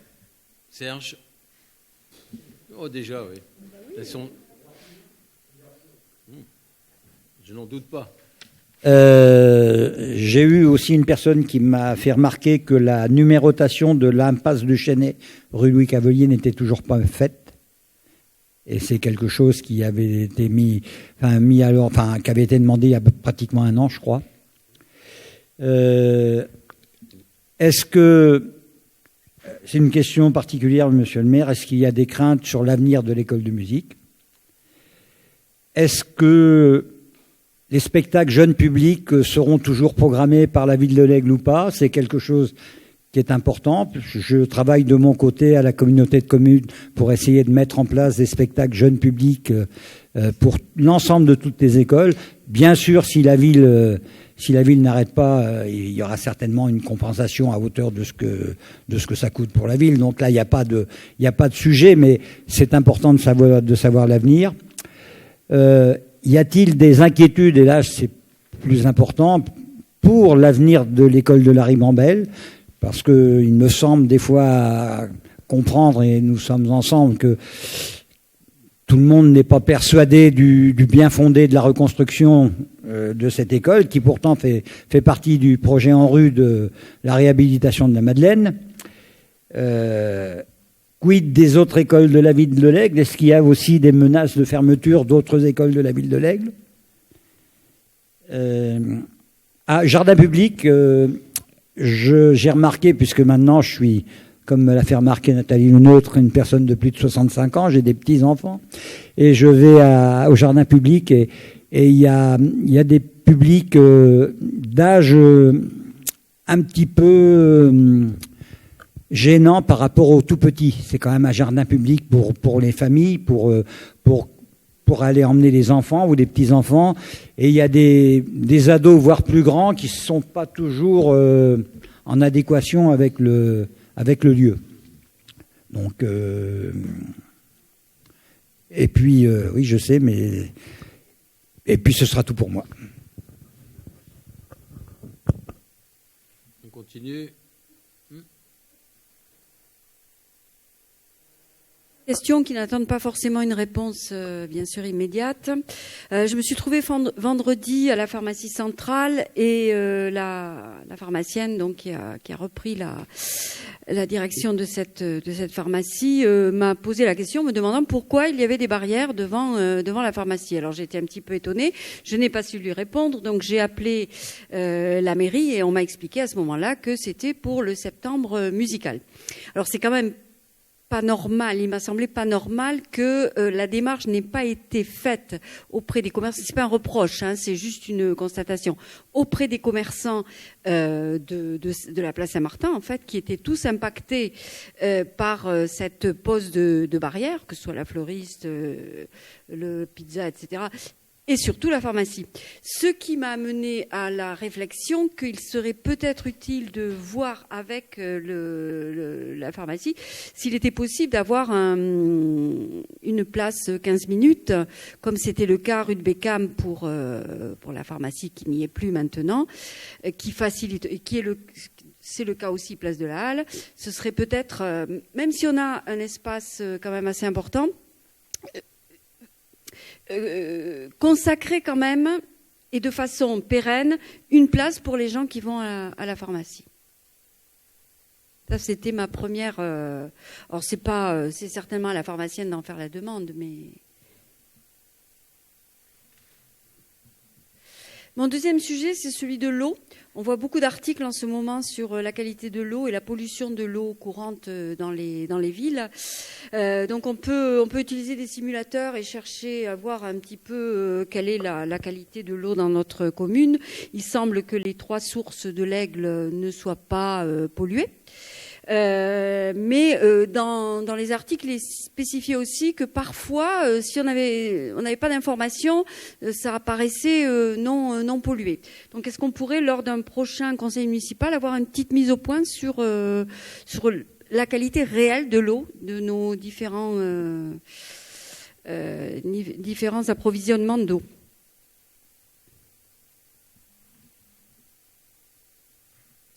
Le tunnel du pont des Soupirs, entre guillemets, appartient-il à la ville ou est-il géré par la SNCF? Enfin, le dessous. Donc le tunnel sous le pont SNCF. Vous ne voyez pas ce qu'est le pont des Soupirs, monsieur Van Horn. Vous n'avez pas été adolescent dans les années 50. À l'Aigle, voilà, à l'Aigle. Donc ça se trouve derrière un petit peu derrière la médiathèque en fait, et c'est un pont qui permet un tunnel qui permet de rejoindre. Voilà. Il est dans un état lamentable à l'intérieur. Il y a beaucoup de gens qui passent sous le pont des Soupirs. Mais je ne sais pas si c'est la ville, comme c'est un ouvrage SNCF, est-ce que c'est la ville qui entretient le dessous ou c'est la SNCF ? Et comment peut-on faire en sorte qu'il soit un peu mieux entretenu ? Il est très sombre, ça c'est difficile de faire autrement.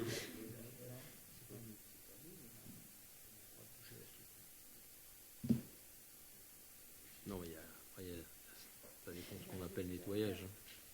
J'ai aussi des inquiétudes de la part des commerçants du marché du mardi qui, avec la fermeture de l'avenue, trouvent qu'il y a moins de clients.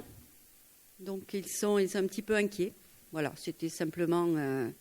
et comme le parking des tanneurs est aussi en réfection, ça amoindrit le nombre de places. Je sais que les travaux doivent être faits, hein, c'est une nécessité, mais voilà, ils sont tout de même inquiets. Combien y aura-t-il à ce propos de places en moins aux tanneurs sur le parking ? Zéro place en moins. Très bien, bravo. Et mon dernier sujet... Dixit le syndicat de la RIL, dont nous avons le vice-président.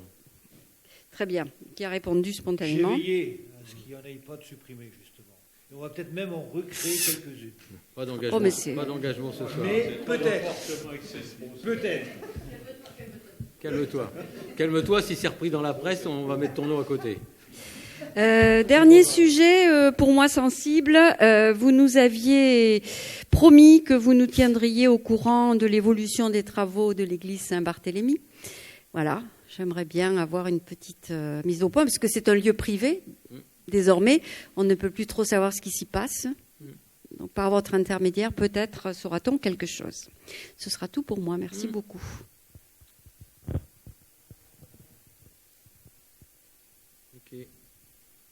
Oui, 2 remarques, monsieur le maire. Nous avons noté qu'il n'y avait pas de représentant de la ville de l'Aigle à la dernière réunion du PLUI. Et une interrogation, beaucoup de personnels ont quitté ou vont quitter la mairie, et notamment, comme vous nous l'avez cité, notre DGS. Qu'en est-il des remplaçants ?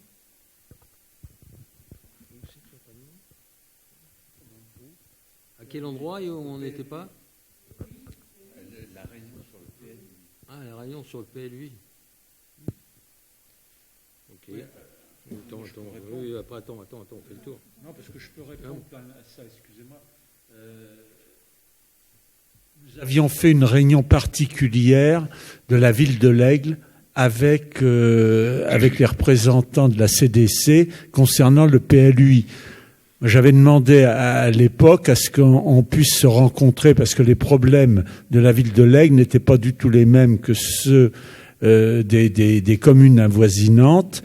Et donc j'avais demandé à M. Carbonel qui avait accepté. Nous avons fait une réunion, je dirais début d'été, pour évoquer tous les problèmes PLUI sur l'Aigle. Donc nous avions anticipé la réunion qui s'est tenue dernièrement. Non, pas VIP, non, mais c'était spécial.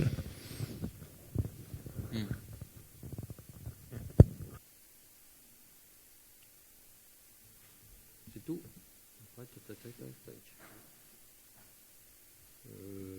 Bon.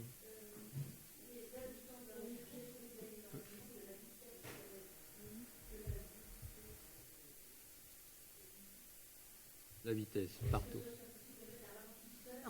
Rue Souchet, parce que là, c'est vraiment incroyable. On met nous-mêmes, quand le collège est fermé, on met les barrières nous-mêmes, hein, quand dans la rue, là, où il y a le sens interdit, parce qu'ils passent directement tout droit, sinon, ils ne s'occupent pas du sens interdit. Bon. Mais sinon, quand ils font normalement la route normale, c'est une catastrophe. Hein. Ces jours, ils vont louper le virage. Hein. C'est incroyable la vitesse qu'ils vont. Et je pense que c'est toujours les mêmes personnes qui vont rue à la Madeleine. Hein. On ne peut pas regarder les matriculations, c'est dommage, ça va trop vite. Mais là, tous les habitants se plaignent, c'est incroyable. Ils se plaignent aujourd'hui de la vitesse et demain, ils dormiront plus avec un ralentisseur. Non. On va le mettre devant chez toi. Ouais, mais ça n'empêche pas les motos. Bien. Après, c'est tout. Non. Alors, numérotation, on passe du Chesnay, tu répondras. C'est en cours. Enfin, oui, non. D'ici la fin de l'année, ça devrait être fait. Hein. Donc, on espère, on attend les renforts agents. Oui. École de musique et spectacle jeune public. Bon, on répondra. Ça, on va réfléchir. Avenir de l'école de la Ribambelle. Monsieur de la Vallée, vous savez bien que nous sommes très vigilants à chaque réunion. Et lors d'une dernière réunion des vice-présidents, j'ai dit ce que j'avais à dire au président de la communauté de communes. Ce dossier de l'ANRU, aujourd'hui, il a été voté. Je sais que certains, ça les gêne. L'école de la Ribambelle, elle est prévue. Elle est dans tous les dossiers de l'ANRU qui sont présentés. Jeudi soir, on nous a présenté un plan pluriannuel d'investissement jusqu'en 2000, je ne sais plus combien. C'était marqué avec un montant, etc. quoi. Je suis comme vous. J'aimerais bien, et c'est ce que j'avais dit la dernière fois, voir à un moment donné un déclenchement. Et le déclenchement, j'ai réclamé au président, c'était, parce que c'est très long pour construire une école, c'est choisir un maître d'œuvre, lancer un concours, etc. etc. C'est vrai qu'on a l'impression, par moment, dans les propos du président de la communauté de communes, qu'il fait tirer l'oreille pour valider définitivement cette école de la Ribambelle. Alors que, et on rejoint votre deuxième remarque sur les autres écoles de l'Aigle, nous allons travailler au sein de la communauté de communes sur un contrat de ruralité qui nous a été réclamé par l'Éducation nationale, où avec les statistiques d'évolution des effectifs est plutôt en baisse, il va falloir certainement supprimer peut-être certaines classes et peut-être certaines écoles. Donc voilà. Mais la Ribambelle, c'est en dehors. De toute façon, nous avons besoin de 2 écoles maternelles sur l'Aigle. Nous avons Galeron. Et il est important qu'à la Ribambelle, nous ayons une école digne de ce nom par rapport à l'emplacement et par rapport au quartier. Et je sais qu'à ce niveau-là, nous partageons totalement la même ligne. Et j'ai toujours dit, je me battrai becs et ongles. Mais j'aurais même tendance à dire, normalement, il n'y a pas à se battre. Je pense que ça sera réécrit dans le marbre lors de la visite de monsieur le préfet, je ne sais plus quand, au mois de novembre, pour l'inauguration de la maison de projet. Je veux dire, voilà, et puis une bonne fois pour toutes, qu'on avance et qu'on y aille sur ce projet de l'ANRU et de la reconstruction de l'école de la Ribambelle. Voilà. Mais je suis comme vous, j'aimerais bien voir à un moment donné une signature en bas d'un papier, quoi. Voilà. Après, concernant les autres écoles, on est ensemble, je crois, quand on a visité Mazeline et Victor Hugo. C'est vrai que quand on voit ces 2 écoles qui ne sont pas forcément dans un état extraordinaire, avec certainement beaucoup de travaux à faire, hein, parce que, bon, il y a les fuites et tout. Il faudra peut-être se poser les questions. Aujourd'hui, je pense qu'il est encore trop tôt pour faire quoi que ce soit. Voilà, concernant les écoles, vous voulez peut-être reprendre la parole, monsieur de la Vallée, sur ce sujet-là. Et sur les autres écoles, j'ai du mal à imaginer qu'on puisse transférer les élèves d'une éventualité Victor Hugo à Mazeline, quid des réfectoires et quid de la cour de récréation. Ah oui. Hein, ça tiendra pas. Ça tiendra pas. Donc, je pense que 2 écoles, c'est préférable à une plus grande. Je pense que. En plus, au niveau du nombre d'enfants, c'est. Du nombre d'enfants pour l'éducation, etc. C'était posé la même question au niveau des collèges à un moment donné, 2 collèges ou un grand collège, voilà. Et je veux dire, la décision avait été prise qu'il était préférable d'avoir 2 collèges à 400 élèves qu'un collège à 800 qui, j'espère, voilà, qu'on récupérera peut monter jusqu'à 1000. Donc, c'était bien plus que ça. Donc, voilà. Voilà. Voilà. Donc, on baissait, mais c'est vrai que le projet initial... Voilà. Oui, et puis je pense ingérable. Humainement. Ingérable humainement. Humainement. Humainement surtout. Oui. Voilà.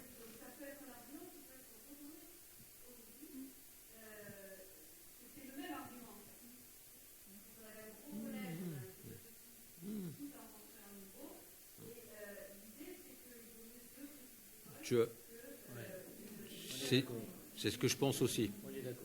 On est d'accord. Après. Mais il faut pas, je pense qu'il faut être extrêmement vigilant parce qu'on sent bien qu'à chaque fois qu'il y a un point, si on pouvait se dispenser de refaire la ribambelle, ça serait partout. Notamment pour le Covid proche. Ben oui. Il y a 17 ans et qui a perdu 50. Mais nous saurons tous les deux être vigilants chaque jeudi soir. Non. Voilà.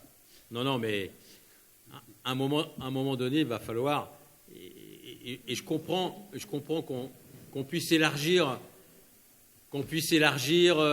les écoles, etc., au pôle d'animation sociale, mais bon, je veux dire, à chaque fois, à force de rajouter un élément, on sent bien que s'il y avait à un moment donné un élément qui puisse dire « on ne la reconstruit pas », je pense que certains sauteraient sur l'occasion.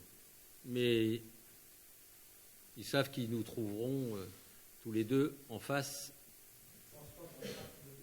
On ne sera pas que tous les deux, mais au moins, comme on en parle souvent, voilà. Bien. Église Saint-Barthélemy, oui, on va... Le problème de la vitesse, c'est... Je veux dire, le problème de la vitesse, il est partout.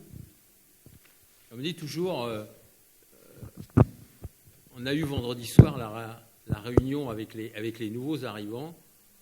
Et ce qui est toujours intéressant, cette réunion avec les nouveaux arrivants, c'est qu'il y a généralement un sujet qui l'emporte toujours. Et je me rappelle une année, c'était les difficultés de trouver un médecin généraliste en disant les familles qui arrivent, bah ouais, vous comprenez, on vient, mais on n'a plus de médecin. Et cette année, je ne sais pas, j'ai dû au moins avoir 10 questions sur la vitesse et sur différents endroits de la ville. Ça a été la question majeure posée par les nouveaux arrivants en disant et là-bas, à l'entrée de la Croix-Lamiro, ça roule trop vite. Et là, moi, la rue de la Garenne, et je veux dire, j'y habite, je sais bien que ça roule comme des cinglés. Et il y a plein d'endroits comme ça, malgré des ralentisseurs. Je veux dire, ça n'empêche pas. Voilà. C'est un vrai sujet, la vitesse, parce que qui dit vitesse dit insécurité derrière. Et c'est ça surtout qui est le problème majeur. Ça, c'est le problème majeur. Et après, aujourd'hui, on n'a pas trouvé la solution, comme entre Ray et l'Aigle par la rue Charles-Mergouel, etc. quoi. Alors, bon. C'est un vrai sujet sur lequel il faut essayer de trouver des solutions. Oui, jardin public. Oui. Jardin public, monsieur de la Vallée, c'est par définition jardin public, donc tout public. Et il faut qu'on travaille. Alors, on est en train de travailler, Capdel, en ce moment, sur justement la répartition des espaces, de manière à ce que chacun puisse y trouver son compte. Donc, déjà, ça avait déjà été demandé il y a quelque temps, mais on n'avait pas pu le faire, et là, on va le faire, c'est-à-dire de barriérer quelque part la section des tout-petits, pour que déjà les tout-petits ne partent pas, et ça freinera aussi visuellement, ne serait-ce que visuellement, l'accès aux autres. Et on est en train de réfléchir à mettre aussi des agrès, des choses pour les plus grands, pour qu'ils puissent, et notamment des choses sportives, hein, ce qu'on appelle les agrès de workout dans le parc, de manière à ce qu'on puisse scinder les espaces, en fait, en fonction des différents publics qui sont de toute façon les bienvenus dans notre parc, qui est le seul parc que nous avons en centre-ville et carrément ouvert. Voilà. Alors, il a été aussi, la grande barrière a été fermée. Il n'y a que le petit accès piéton. Et de l'autre côté, nous avons aussi fermé parce qu'il y avait des quads, il y avait des choses motorisées à 4 roues qui venaient très régulièrement dans le parc. Et c'est pour ça qu'on a pris cette décision de fermer. C'est uniquement ouvert pour les services techniques et les secours, mais pas pour le grand public.